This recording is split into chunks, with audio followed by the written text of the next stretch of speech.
Quando a água pura é cuidadosamente resfriada nas condições normais de pressão, pode permanecer no estado líquido até temperaturas inferiores a 0 graus Celsius. Isso é verdade. Você já deve ter visto isso em casa ou na casa de alguém. Alguém coloca lá uma certa bebida, um refrigerante, ou garrafa de vidro é que é o problema, né? Você põe lá uma cerveja, alguma coisa no congelador para esfriar mais rápido. Aí alguém esquece. Você olha para a garrafa, né? Digamos que tenha realmente chegado a algo abaixo aí de 0, né? Ou perto de 0. Você olha para a garrafa, tá líquido ainda ali. Mas é só você pegar a garrafa, qualquer perturbação mecânica faz as moléculas se rearranjarem, aí congela, e como é basicamente água o que está lá dentro, aumenta seu volume, porque a água funciona um pouco diferente dos outros, né, líquidos, e aí acaba estourando a garrafa de vidro, né? Então, é isso que acontece aí, né? Então, quando a água pura é cuidadosamente resfriada, nas condições normais de pressão, pode permanecer no estado líquido até temperaturas inferiores a 0 graus Celsius, né? Então, pode chegar até uns menos 3, 4, 5. No estado instável, chamado de superfusão. Se o sistema é perturbado, por exemplo, por vibração, né, vibração mecânica, parte da água se transforma em gelo e o sistema se aquece até se estabilizar em 0 graus Celsius. Então o gelo se aquece até, né? Então, sei lá, você está com líquido abaixo de 0, aí você perturbou aquele conteúdo ali que era líquido, aumenta a sua temperatura, então ele se aquece até chegar a 0 e aí congela, né? É muito maluco. E o sistema se aquece até se estabilizar em 0 graus Celsius. Muito bem. O calor latente de fusão da água é 80 calorias por grama. Considerando-se um recipiente termicamente isolado e de capacidade térmica desprezível, contendo 1 litro de água a menos 5,6 graus Celsius, a pressão normal, determine a quantidade em gramas de gelo formada quando o sistema é perturbado e atinge uma situação de equilíbrio a 0 graus Celsius. E B, a temperatura final de equilíbrio do sistema e a quantidade de gelo existente, considerando-se o sistema inicial no estado de superfusão a menos 5,6 graus Celsius. Ao colocar-se no recipiente um bloco metálico de capacidade térmica C igual a 400 calorias por grau Celsius, né? Ele falou em capacidade, não em calor específico, na temperatura de 91 graus Celsius. Muito bem, então vamos lá. Então nós temos uma situação aí com 1 litro, então eu já vou falar 1000 gramas, tá? De água no estado de superfusão a uma temperatura de menos 5,6 graus Celsius, ok? Muito bem. O que vai acontecer, então, né, pensando no item A? Uma parte dessa água vai congelar.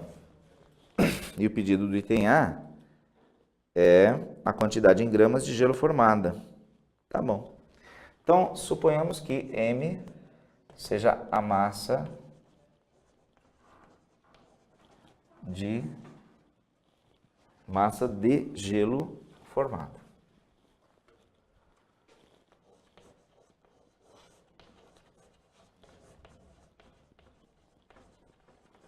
De gelo formado, tá? Então você vai ter o seguinte, vamos pensar.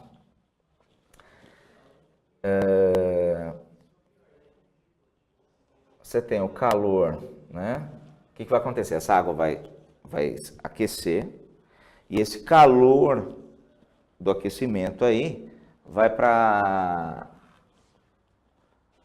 a fusão, né, do gelo. Então, o que a gente pode escrever aí, ó? Então, o Q da formação do gelo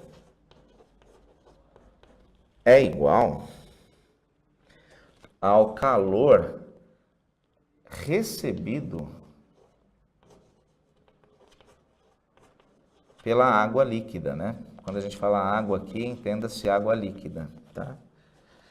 Muito bem. Então, a gente pode escrever o seguinte, que essa massa, formação do gelo, tem que ser M vezes L, né? E recebido pela água vai ser o quê? A gente tem que pensar que toda essa água está subindo sua temperatura, porque o equilíbrio térmico vai ser 0 graus Celsius, né? Então, vai ser 1000 vezes 1 caloria por grama grau Celsius, vezes o quê? Você vai subir a temperatura 5,6, vai chegar no zero, né? Está no menos 5,6, vai chegar no zero, tá? Então, o que dá para a gente escrever aí? Esse L a gente já põe 80 aqui, ó. Então, nosso M deu isso aqui vezes isso, dá 5.600 dividido por 80, vai dar 70 gramas, né, de gelo formado, tá? Então, no item A, essa daqui é a massa de gelo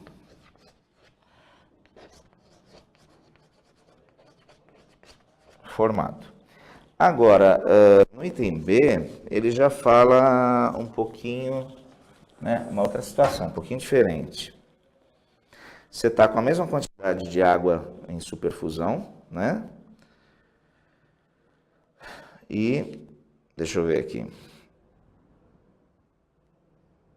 A temperatura final de equilíbrio do sistema e a quantidade de gelo existente, considerando o sistema inicial no estado de superfusão a menos 5,6 graus Celsius, ao colocar-se no recipiente um bloco metálico de capacidade térmica tal, na temperatura tal.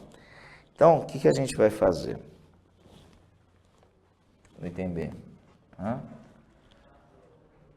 Esse bloco que você está colocando vai fornecer calor para o sistema, né? De modo que toda aquela água congele e depois ela aumente sua temperatura, quer dizer, se funda novamente e atinge a temperatura de equilíbrio, né? Ó que loucura. Então vai ficar o seguinte, ó. A gente pode escrever da seguinte forma: o calor de fusão, não sei nem se vai dar para entender aqui, ó, de tão pequenininho, fusão do gelo. Deixa eu apagar tudo, melhor, né?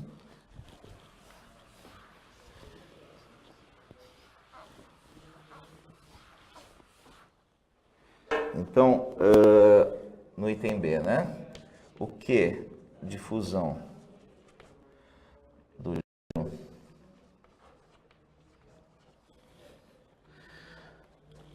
mais o calor proveniente da, o calor da água proveniente do gelo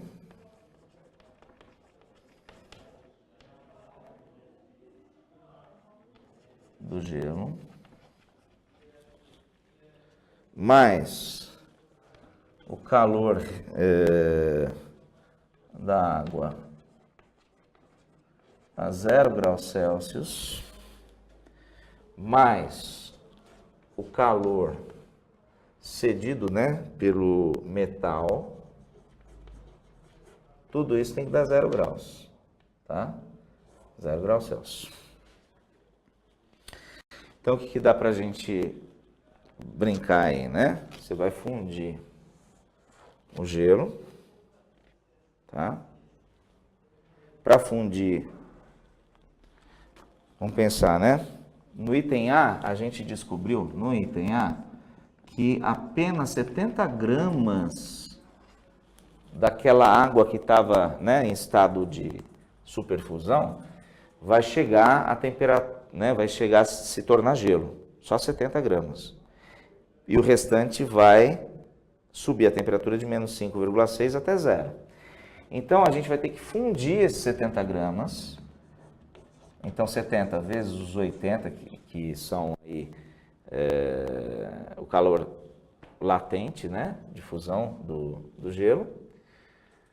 Essa água proveniente do gelo, então, né, você fundiu 70 gramas, então você tem MC delta T, 70 vezes 1 vezes T final menos o T inicial, que é zero. Aí você tem aquela água que não solidificou, né, que é, vamos colocar aqui, que é 1000 menos 70, tá? Ela vai aquecer até essa temperatura T e depois você vai ter o calor do metal. E ele falou que a capacidade térmica do metal é de 400 calorias por grau Celsius, vezes a temperatura, que é 91 graus Celsius, né? Isso aqui vai dar o calor fornecido pelo metal. Tudo isso tem que dar quanto? Zero, né? Tá bom. Só tem que tomar cuidado com calor fornecido e calor recebido, né? Aqui está recebendo calor, aqui está recebendo calor, aqui também está recebendo e aqui está cedendo. Eu vou trocar o sinal desse. Pronto. Né? Então tá bom. Então vai ficar o seguinte, ó. Isso daqui é 70T, mas 1000 menos 70 vezes T vai dar 1000T. Aqui vai dar 56 seguidos de 2 zeros. E aqui vai ficar 4 vezes 9 dá 36. 4 vezes 1, 4. 2 zeros. Tudo isso igual a zero, então já passei para o outro lado. 1000T. É 36.400 menos 5.600, que vai dar 3800, se eu não me engano. Eu acho que eu estou errando conta aqui. Vamos ver só se bateu aqui.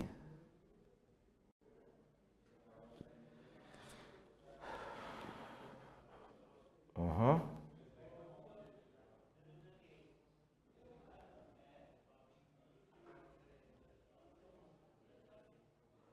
(70 vezes 80, 70 vezes 1 vezes a temperatura final, 930 vezes a temperatura final, 400... Ah, sim, eu bobeei aqui, né?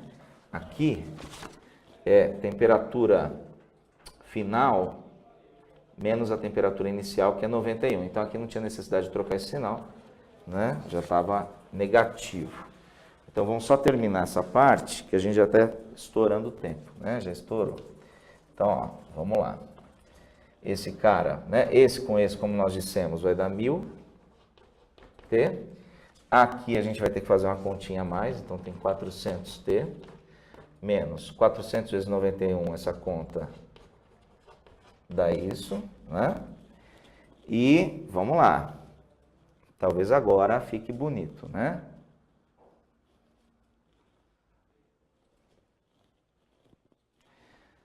Vamos ver se vai dar os 22 graus que eu calculei lá. Isso aqui vai ser igual, vamos lá. Esse cara com esse aqui vai dar 3.800. Só refazer a conta, 400 mais 5, tá. E cortou 2 zeros, esse T é igual a 308 dividido por 14.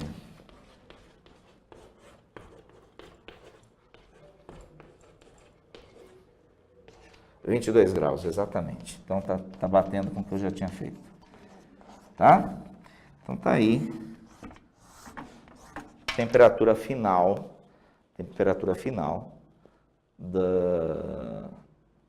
desse conjunto todo, tá bom?